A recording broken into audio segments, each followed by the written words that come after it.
Alléluia. Seigneur de gloire,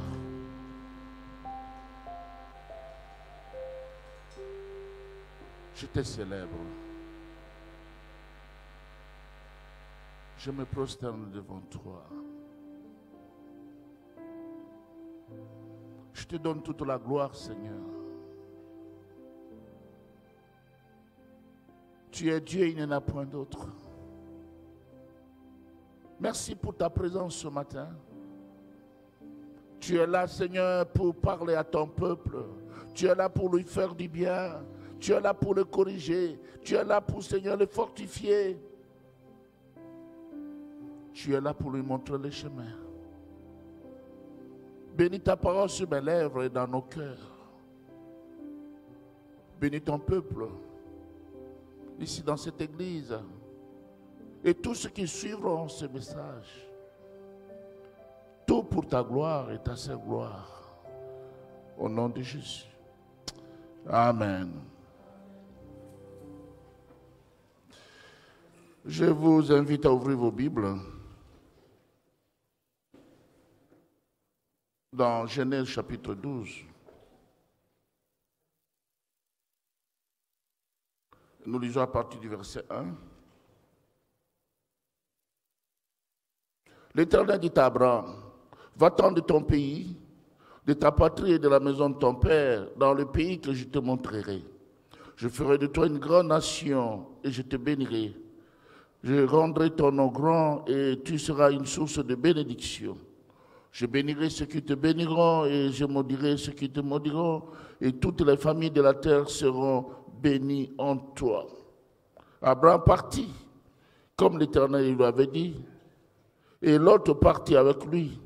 Abraham était âgé de 75 ans lorsqu'il sortit des Charans. Nous lisons aussi le verset 7.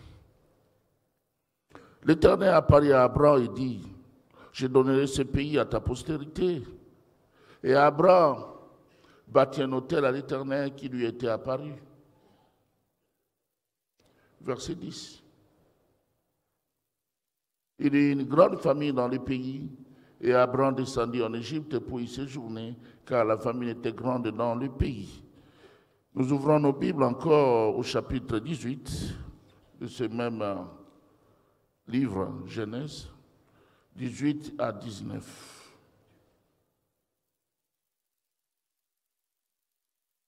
Abraham deviendra certainement une nation grande et puissante.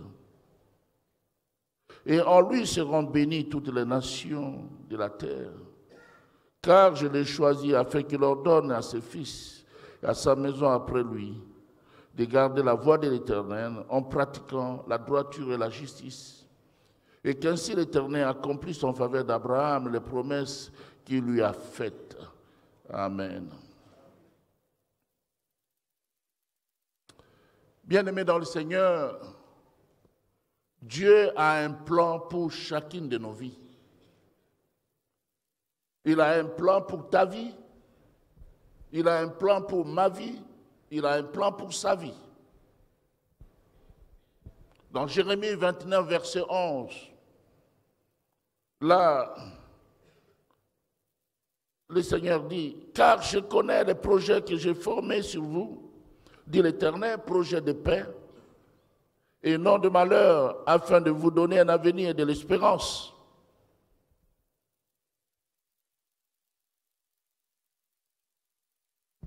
Et bien aimé dans le Seigneur, le thème que je vous propose ce matin, c'est le plan de Dieu pour une vie. Le plan de Dieu pour une vie. Comme je l'ai dit, il a un plan pour ta vie, il a un plan pour ma vie, il a un plan pour sa vie. Et Dieu a un plan pour chaque vie. Il a un plan pour chacune de nos vies. Dans le corps de ce message, nous verrons premièrement que ce plan est connu de lui. Il est connu de Dieu. Deuxièmement, ce plan est révélé à l'homme, à l'individu lui-même. Et troisièmement, ce plan s'exécute progressivement. Progressivement.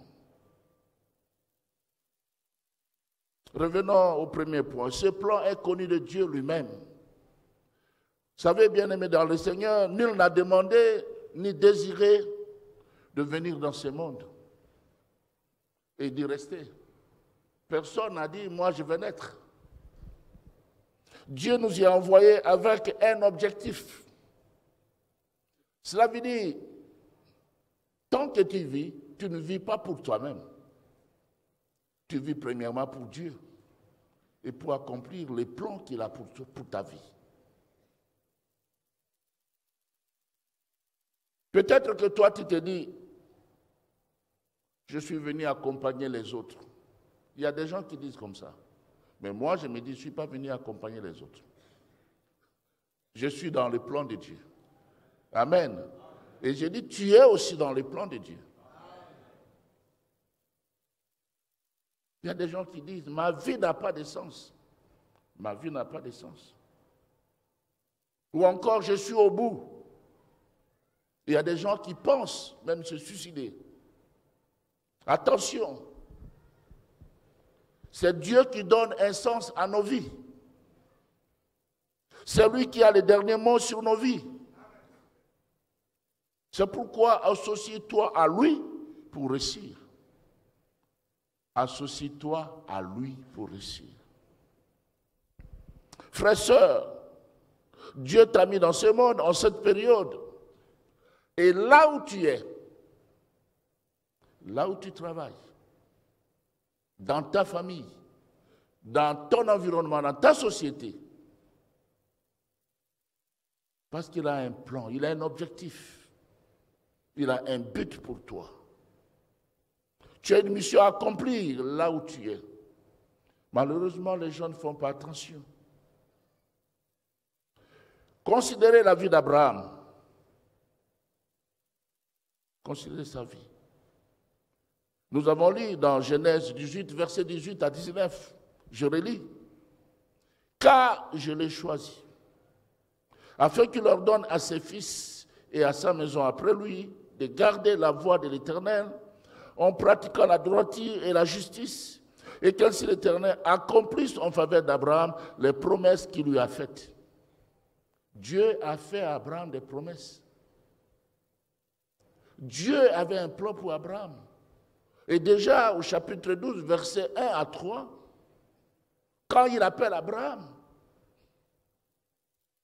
il lui révèle son plan. Ses parents étaient des idolâtres, des gens qui priaient d'autres dieux. Ce sont eux qui avaient érigé la tour de Babel.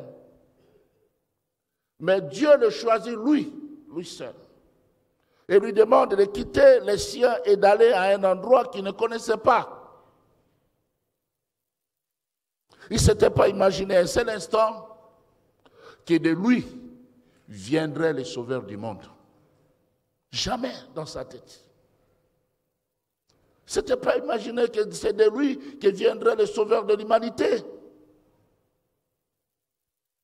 Dans Matthieu 1, verset 1, il est écrit, généalogie de Jésus-Christ. Qui est Jésus? Qui est Jésus? Fils de Dieu, sauveur de l'humanité. Généalogie de Jésus-Christ, fils de David, fils de qui? D'Abraham. Considérez aussi la vie de Joseph. Joseph a eu des visions. Il a partagé cela avec sa famille. Mais sa famille n'a pas compris cela. Même Joseph lui-même n'a pas compris cela. Et Joseph a connu beaucoup de choses. Il a été vendu. Il s'est retrouvé dans la maison de Potiphar comme un ouvrier. Et puis, finalement, Joseph était en Égypte. Même dans la maison de Potiphar, c'était en Égypte. Dans Genèse 50, versets 19 à 22, écoutez ce que Joseph dit. Joseph leur dit, soyez sans crainte, car suis-je à la place de Dieu? Vous aviez médité de me faire du mal. Dieu l'a changé en bien pour accomplir ce qui arrive aujourd'hui, pour sauver la vie à un peuple nombreux. Soyez donc sans crainte. Je vous entretiendrai, vous et vos enfants. Et il les consola en parlant à leur cœur. Ceux qui l'avaient vendu n'avaient vu que ces temps-là. Et ils l'ont vendu. Ils ne s'imaginaient pas que Joseph pouvait leur sauver la vie. Considérez enfin la vie de Moïse. Moïse, son nom signifie « celui qui est tiré des eaux ». Si vous lisez dans Exode 2, verset 10, vous allez comprendre. Candidat à la mort, Moïse sera élevé par la fille de Pharaon. Quel miracle! Il a beaucoup appris dans la maison de Pharaon. Il a fait beaucoup d'études. Et il aurait même fait l'académie militaire en Égypte. Tout cela était dans le plan de Dieu. Dans le plan de Dieu, parce qu'il le préparait à sortir le peuple de l'Égypte, le peuple de Dieu de l'Égypte. Pour délivrer le peuple de Dieu en Égypte, il devait lui-même être délivré des eaux du Nil. Que vous me comprenez? Il est celui qui est tiré des eaux. Il a été délivré des eaux. Pour qu'il délivre le peuple d'Israël qui était en Égypte, lui devait être délivré des eaux du Nil. Que dis-toi? Que dire de toi aujourd'hui? Dieu te connaît-il? Je dis oui. Mais est-ce que toi, tu es délivré du péché? C'est à toi de répondre. Le plan de la vie de chaque personne est connu de Dieu. Dieu connaît le plan de ta vie. Deuxième point, ce plan est révélé à l'homme lui-même. Très souvent, on ne fait pas attention. Fais pas attention. Dieu n'impose pas sa volonté à l'homme, mais le fait participer en lui révélant son plan. Dans Jérémie 33, verset 3, le Seigneur dit, « Invoque-moi et je te répondrai. Je t'annoncerai des grandes choses, des choses cachées que tu ne connais pas. » Très souvent, les gens ne connaissent pas le plan de Dieu dans leur vie, parce qu'ils ne le cherchent pas, ils ne l'invoquent pas. Ce plan est révélé à l'homme. Et cette révélation démontre la manifestation de l'amour de Dieu à l'égard de l'homme. Malheureusement, l'homme n'y comprend rien. Il se voit par rapport à ce qu'il est dans le présent. Il se voit par rapport à ce moment-là. Mais Dieu le voit par rapport à son avenir qu'il lui réserve. Est-ce que vous comprenez cela? Souvent, quand Dieu a un plan pour nous, qui nous révèle cela, eh bien, nous négligeons. Parce qu'on se voit tel qu'on est. Mais Dieu ne nous voit pas seulement tel que nous sommes. Dieu voit les points B, les points A et les points B. Toi, tu vois seulement les points A. Mais Dieu voit tout cela, toute la ligne. Il voit la finalité. Je vais te dire ce matin, mon frère, ma soeur, tu t'inquiètes trop, mais Dieu ne voit pas que ton présent. Dieu voit ton futur. Il ne voit pas que ce que tu es. Peut-être que tu occupes un poste bien, mais Dieu ne te voit pas que là. Tu te contentes de cela, mais Dieu te voit plus loin. Il te voit plus loin. Seulement, si toi, tu acceptes de rester dans son plan.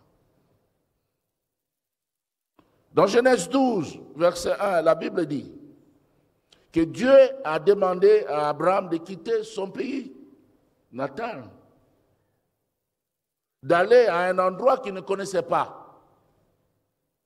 Quitter son pays d'origine, quitter votre pays d'origine, quitter votre maison, pour un lieu dont vous ne connaissez pas, ou dans un lieu dont vous n'avez pas entendu parler. Cela semble assez effrayant et absurde. Quitte ton pays, va-t'en de ton pays, vers le lieu que je te montrerai. Le lieu n'est pas connu, mais le pays est connu. Je connais d'où je viens, mais là où je pars, je ne connais pas. Absurde. Souvent, Dieu fait des choses comme ça.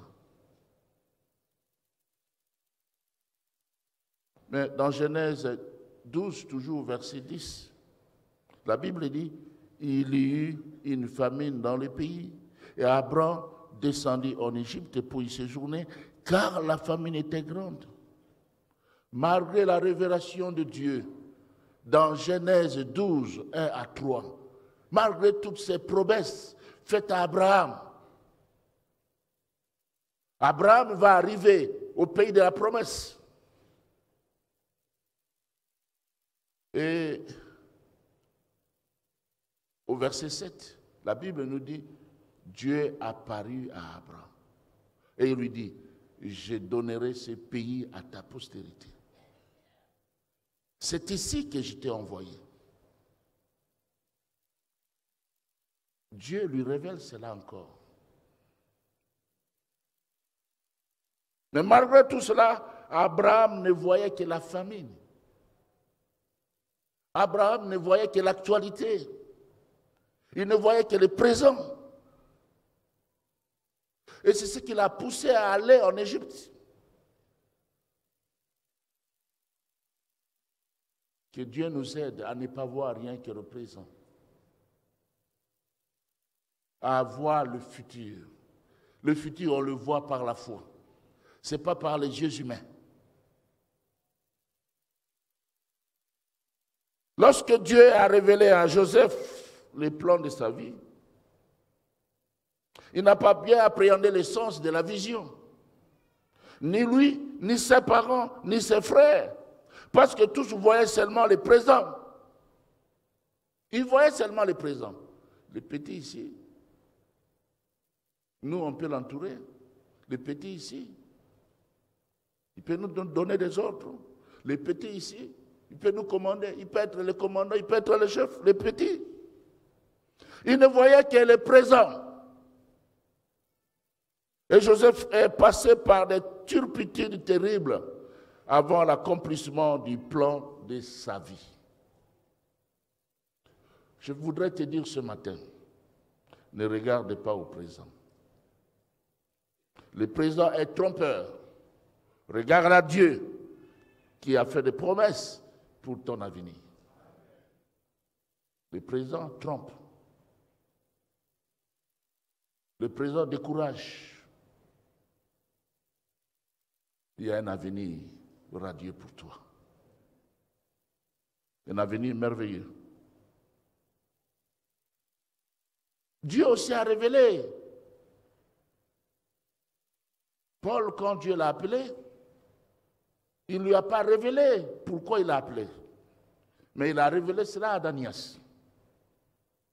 Dans Acte 9, 15 à 16, la Bible dit, mais le Seigneur lui dit, va car cet homme est un instrument que j'ai choisi pour porter mon nom devant les nations, devant le roi et devant les fils d'Israël. Et je lui montrerai, c'est-à-dire je vais lui révéler, je lui montrerai tout ce qu'il doit souffrir pour mon nom. Il avait un plan pour Paul. Mais il dit ça à Ananias. C'est après que Paul comprendra lui-même le plan de Dieu pour sa vie. Parce que dans son discours devant Agrippa, le roi Agrippa, la Bible dit, mais lève-toi et tiens-toi sur tes pieds, car je te suis à Paris pour t'établir ministre. Ça, c'est Paul qui parle à Agrippa. Il rend témoignage. Pour t'établir ministre et témoin des choses que tu as vues et celles pour lesquelles je t'apparaîtrai. Je t'ai choisi du milieu de ce peuple et du milieu des païens vers qui je t'envoie afin que tu leur ouvres les yeux pour qu'ils passent des ténèbres à la lumière et de la puissance de Satan à Dieu, pour qu'ils reçoivent par la foi en moi le pardon des péchés et l'héritage avec les sanctifiés. Mais avant, Paul ne savait pas. Paul, maintenant, a compris la raison de son existence. Cela me conduit à parler du dernier point, bien-aimé dans le Seigneur. Ce plan s'exécute progressivement. Tant que tu vis, Dieu agit progressivement jusqu'à atteindre le summum de son plan pour ta vie. Imaginez, est-ce que vous avez vu un homme naître avec des dents, marcher, courir?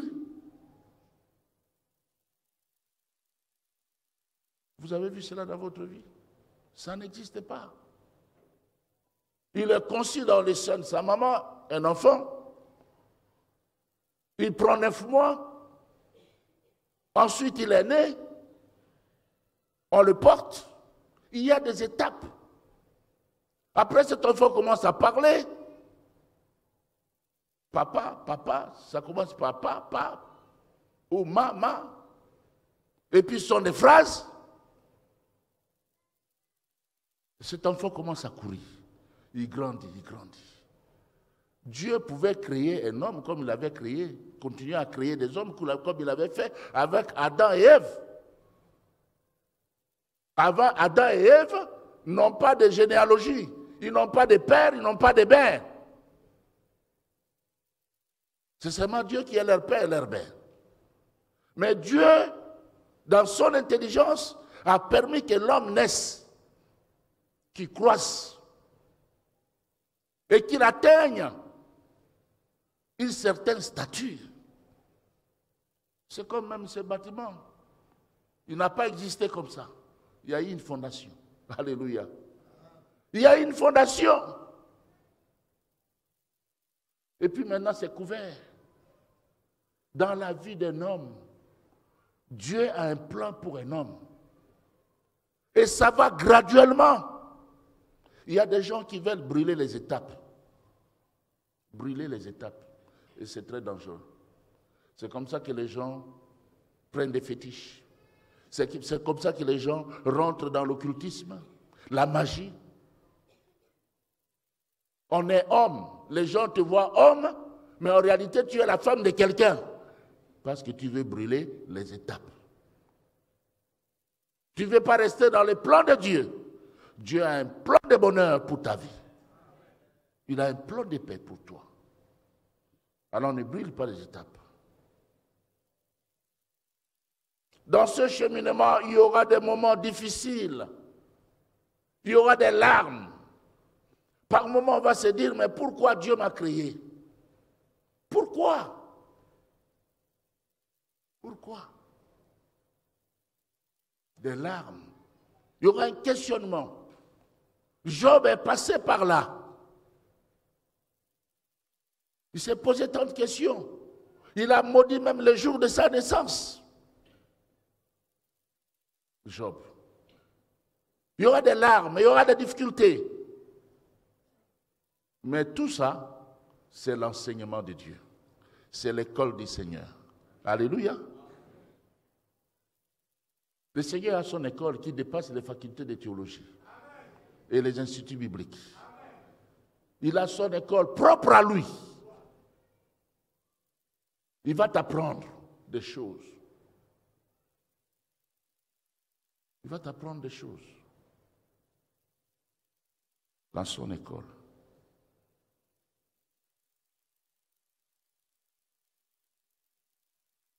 Nous voyons le cas d'Abraham dans Genèse 12, verset 4.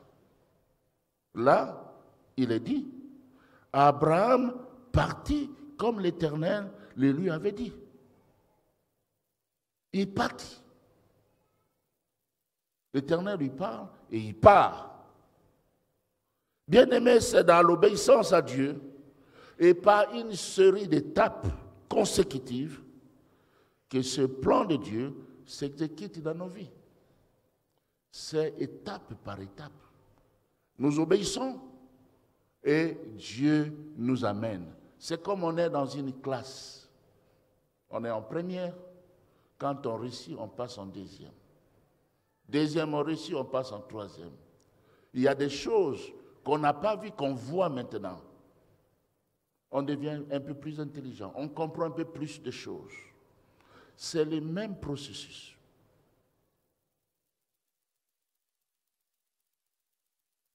Dans Genèse 12, comme je l'ai dit, Abraham passe par une autre étape. Il passe à une autre étape. Dieu lui apparaît et lui indique le pays. Là, il est écrit, l'Éternel apparaît à Abraham et dit, je donnerai ces pays à ta postérité. Et Abraham bâtit là un autel à l'Éternel qui lui était apparu. À cette époque, c'était une forme d'adoration. L'Éternel m'apparaît et je l'adore.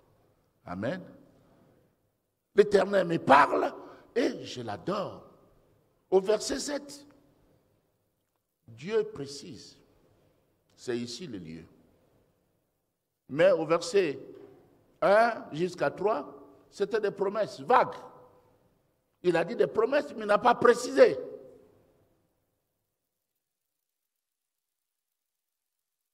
Il n'a pas précisé. Dieu ne lui a jamais donné le plan complet. Dieu ne va pas nous donner le plan complet de notre vie. Est-ce que vous m'entendez? Le plan complet, il ne te le donnera pas. S'il le faisait, nous n'aurions pas besoin de vivre par la foi et de lui faire confiance. C'est ça. Mais puisque Dieu veut que nous soyons dépendants de lui, il va étape par étape. Alléluia. Étape par étape. Écoutez ce que Psaume 119, verset 105 nous dit. Le psalmiste dit, ta parole est une lampe à mes pieds et une lumière sur mon sentier. Cela veut dire, tu marches la nuit, tu es sur un sentier, tu as ta lampe. La lampe ne donne pas plus loin. C'est à tes pieds. Et lorsque tu fais un autre pas, tu vois ce qu'il y a. Et tu avances. Et tu peux voir encore ce qu'il y a. Une lampe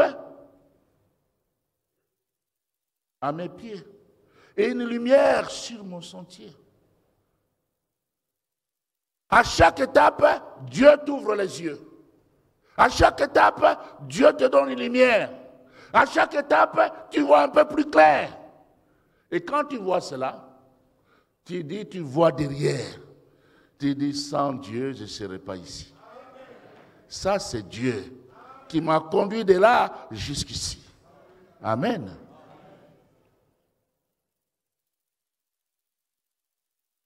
Dans Josué 4, verset 3, là, les enfants d'Israël devaient traverser le Jourdain.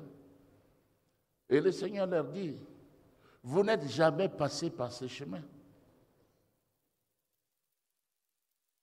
Chaque jour de notre vie, c'est une étape. Personne n'a vu le jour qui va venir. Personne. Si Dieu ne nous révèle pas, on ne sait pas ce qui va venir. Mais c'est sa parole qui nous conduit. Sa parole est notre boussole. Ça nous montre le chemin. Et c'est pour dire que nous devons être attachés à cette parole. Nous devons être les amis de cette parole. Nous devons dévorer cette parole nuit et jour pour que les plans de Dieu s'accomplissent dans nos vies. Alléluia. Bien-aimés dans le Seigneur, en définitive, Dieu a un plan pour chacune de nos vies. Et il faut le savoir. Il faut nous laisser conduire par le Seigneur. Nous laisser conduire par le Seigneur, c'est nous laisser conduire par son esprit. Nous laisser conduire par son esprit, c'est nous laisser conduire par sa parole. Sa parole. Il y a des gens qui veulent que Dieu leur parle de façon audible. Mais pourquoi tu veux que Dieu te parle de façon audible? Dieu a parlé aux enfants d'Israël au pied de la montagne de Sinaï. Ils ont dit à Moïse, non Moïse, nous ne voulons pas écouter la voix de Dieu, qui te parle à toi, et toi tu vas nous transmettre ce que Dieu a dit.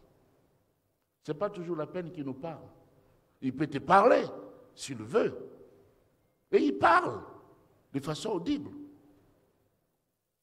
Mais Dieu nous parle par sa parole. Sa parole. La parole de Dieu est inspirée par l'Esprit de Dieu. Il nous parle par sa parole. Et quand nous obéissons à cette parole, et nous sommes heureux. Le plan de Dieu pour chacun de nous est connu de lui. Et il le révèle à l'homme. Mais souvent, l'homme ne comprend pas parce qu'il ne voit pas le présent. Ce que l'homme cherche, c'est de voir. Voir. Voir. Et il y a une différence entre voir et croire. L'homme cherche à voir, mais Dieu nous demande de croire. Et puis on va voir. Amen. Le plan de Dieu pour chacun de nous est connu de lui-même d'abord.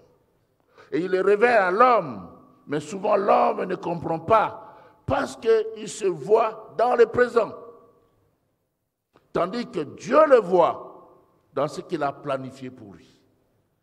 Dieu le voit dans son avenir. Dieu le voit dans sa gloire. Et enfin, le plan de Dieu dans la vie de l'homme s'exécute progressivement, c'est-à-dire étape par étape. Et quelquefois, ces étapes sont parsemées de difficultés, parsemées d'embûches, parsemées de problèmes. Mais le bon berger nous a fait une merveilleuse promesse. Une merveilleuse promesse. C'est dans Josué 1, verset 5. Et j'aimerais que tous nous puissions lire cela. Prenez votre Bible. Si Dieu a un plan pour ta vie, et tu marches dans ses plans, conformément à ses plans, selon ses plans, lisons ces passages. Josué 1, 5. 1, 2, 3. Nul ne tiendra devant toi tant que tu vivras. Je serai avec toi comme j'ai été avec Moïse. Je ne te délaisserai point, je ne t'abandonnerai point. Amen. Nous allons prier.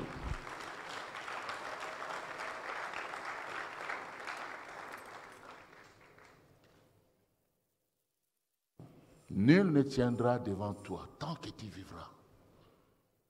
Parce que tu es dans les plans de Dieu, Josué. Tu es dans les plans de Dieu. Dieu te connaissait. Dieu te connaît, mon frère et ma soeur.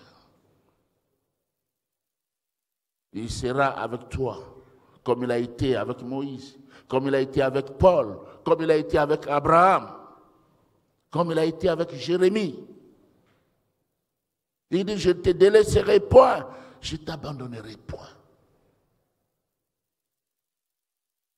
Même si tu passes par des turpitudes terribles, tu passes par la tourmente, Tu as incompris. Sache qu'il y a quelqu'un qui te voit, qui te suit de très près. Il suit votre trajectoire. C'est lui votre Dieu. Il a un plan pour votre vie. Mon frère, ma soeur, nous voulons prier. Si tu penses que nous pouvons prier pour toi, parce que tu es sorti du plan de Dieu, parce qu'il y a des doutes en toi, tu ne sais pas ce qui se passe dans ta vie, tu es comme troublé, tu te poses des questions, tu as besoin de l'aide de Dieu. Peut-être parce que tu n'as pas reçu Jésus-Christ dans ta vie. Tu marches comme toi-même tu veux, au lieu de marcher conformément à la parole de Dieu. Tu ne comprends pas les plans de Dieu pour ta vie. Tu n'existais pas pour toi-même. Tu existais pour Dieu et pour l'humanité.